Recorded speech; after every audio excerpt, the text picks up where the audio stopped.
Hi guys, good morning. Ngayon ay papunta na naman tayo sa Continue on C5 for 800 Quezon meters. City para bumili nung pulvestrant natin dahil schedule ko sa sa Monday, and at the same time magpapalaboratory na rin ako. At yun nga, bakit nga ba hindi na naman ako naoperahan? Ayun, update ko na lang kayo.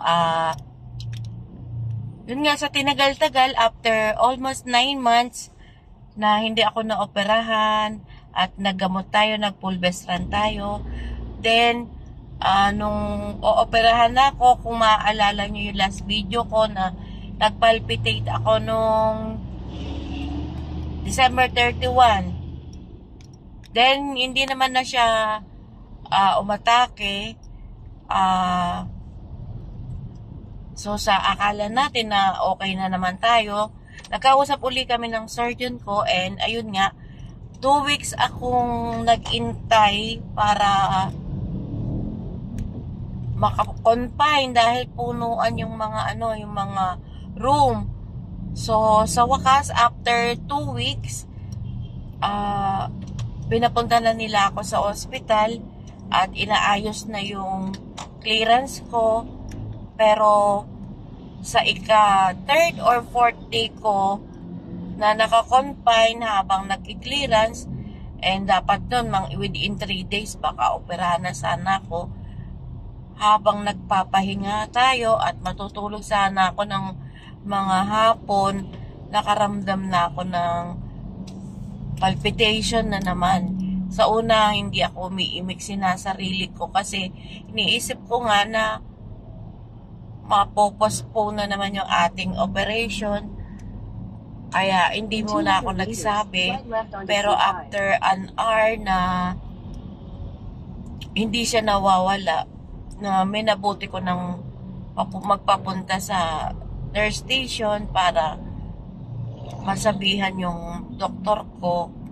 At ayun na nga, nag-restart na naman sila ng heart ko. 3 shot.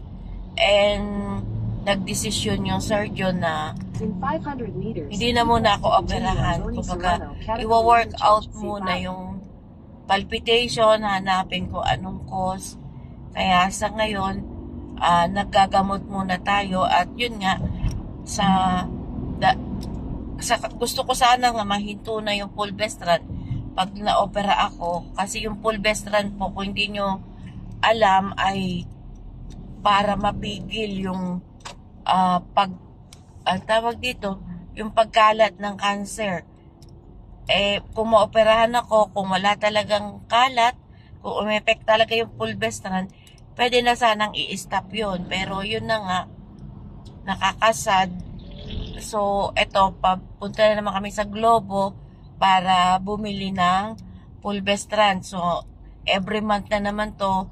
Hindi ko alam kung hanggang kailan tayo magpupulvestrant. Pero yun nga, naisip din kahit yung kapatid ko, yung anak ko, naisip din nila na bakit doon siya umaatake. Iniisip ko nga, in 2 weeks na nag-intay ako ng bakanting kwarto, baka naoperahan ako, diba? Pero siguro talagang hindi pa time para maoperahan tayo. Yun lang guys. Thank you for watching.